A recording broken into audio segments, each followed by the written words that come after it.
A lahko jaz nekaj vprašam? Ne. Matjaž, Kaj? Kdaj se je to še zame dobro končalo? Ha?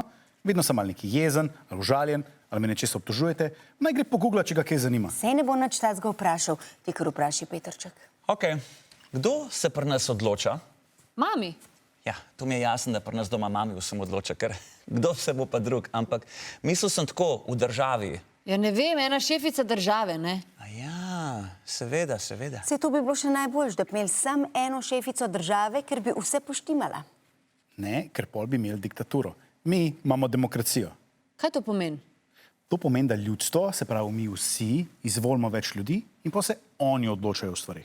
Hej, mene ni noben nič vprašal. Mene tudi ne. Ja, pa vidva ne morata voliti, ker sta še otroka. Pa to ni fair, jaz hočem voliti. Ja, jaz bi tudi volil. A ja, koga boste pa vidva volila? Mami. Super, hvala.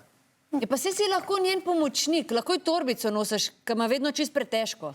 A kdo pa so ti človeki, ki se za nas odločajo? Ne reče se človeki, reče se človki. Tu človeki se ne reče, ampak ljudje. Aha, no, kdo so pa ti ljudje, ki se za nas odločajo? Poslanci pa vlada. Aha, in kaj je njihov naslov? Zakaj te pa to zanima? Rad bi jim pisal A ja, in kaj bi jim pisal? svoje zahteve. Jaz imam tudi svoje zahteve. Ja, me ne preseneča. A povej mi, kako jim boš pa pisal, če ne znaš pisati? Mila? Daj sem.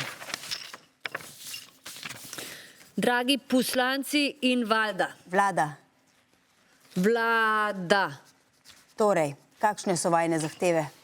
Zastonj, sladoled za vse. Piš, Mila, piš. Pa naj dajo 2 pandi v živalski vrt. Ja, pa bager. Bager. Ja, piš. Kakšne spremembe v naši državi bi pa vi radi? Napiš to v komentarje.